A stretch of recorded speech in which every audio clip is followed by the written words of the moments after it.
जय श्री राम। बहुत स्वागत है आपका आपके अपने बेहद खास कार्यक्रम में हूं आपके साथ आपका अपना डॉक्टर राज मिश्रा। नवरात्र में हमेशा घर में पूजन कराते हैं, हमेशा दुर्गा सप्तशती का पाठ कराते हैं या हमेशा घर में नवाह पारायण का पाठ या श्री रामचरितमानस का पाठ कराते हैं। लेकिन इस बार कहीं जाना पड़ रहा है, हम घर में पूजन नहीं करा सकते हैं या घर में अखंड ज्योति नहीं जला सकते हैं क्योंकि हमको घर से इस बार कहीं जाना है। तो ऐसी परिस्थिति में आखिर हम क्या करें, इसकी जानकारी आप इस वीडियो के अंतर्गत पूरी तरीके से प्राप्त कर पाएंगे।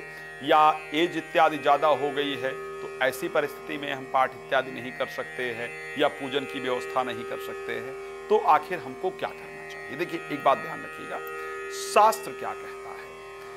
अगर श्री रामचरितमानस में भगवान राम ने एक शब्द कहा कि निर्मल मन जन सो मोहि पावा और मोहि कपट छल छिद्र न भावा।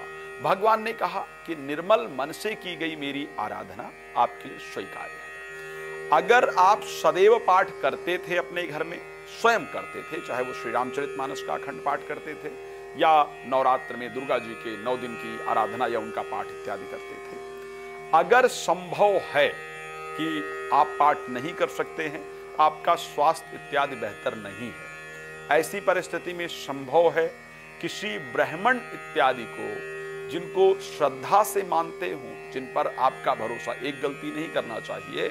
हम सदैव अपने लिए ब्राह्मण, अपने लिए पंडित सेलेक्ट करते हुए बड़ी जल्दबाजी करते हैं। हमको देखना चाहिए कि जो ब्राह्मण हमारे घर में आ रहे हैं वो सात्विक हैं, सात्विक पूजन इत्यादि करने वाले हैं।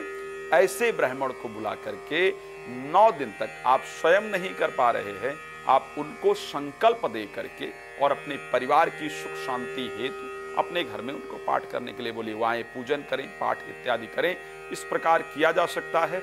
वही फल प्राप्त होगा जो फल आपके करने से प्राप्त हो रहा था, उसमें फल में कोई विपरीत परिस्थिति नहीं आएगी। भगवान को सब कुछ पता है, आप क्या हैं, कैसे हैं, किस परिस्थिति में आप पूजन इत्यादि नहीं कर रहे हैं।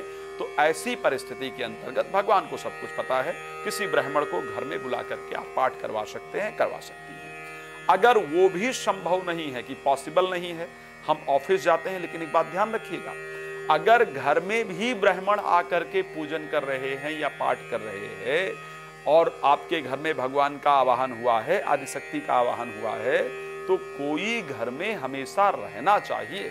24 घंटे घर में रहना चाहिए, घर छोड़कर नहीं जाना चाहिए, चाहे वो ब्राह्मण आके पाठ करके बेशक चले जाएं। अगर ऐसी परिस्थिति है कि आप स्वयं भी नहीं कर सकते, घर में भी ये परिस्थिति नहीं है किसी ब्राह्मण इत्यादि को बुला करके पाठ करवा सके, तो फिर किसी मंदिर इत्यादि में या जहां पर आपका भरोसा इत्यादि, हमारे संस्था में भी 9 दिन तक सभी के लिए पाठ किया जाएगा, तो आप वहां भी संकल्प दे सकते हैं। रामायण पाठ यज्ञ किया जाएगा।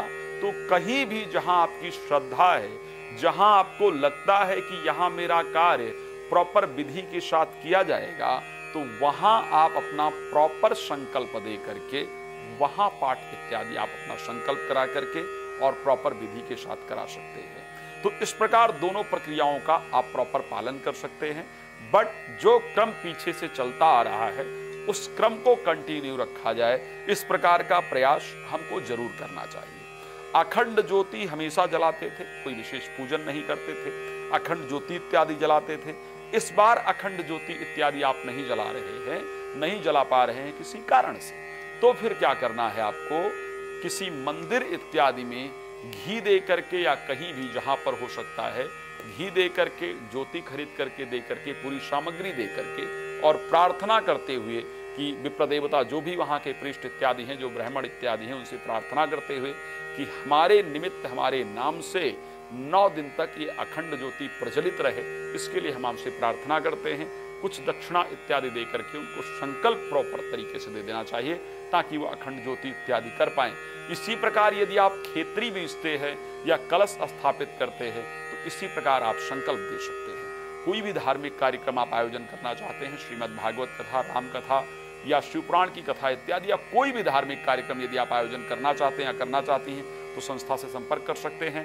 हम आपके यहाँ उस कार्यक्रम का आयोजन करके आपको विशेष लाभ प्राप्त हो, इस प्रकार का प्रयास करते हैं। रात को 9 बजे, दोपहर को 12 बजे लाइव आता हूँ, मेरे साथ लाइव जुड़ सकते हैं। बाकी आप समय लेकर के मेरे साथ बात कर सकते हैं। बहुत धन्यवाद। जय श्री राम।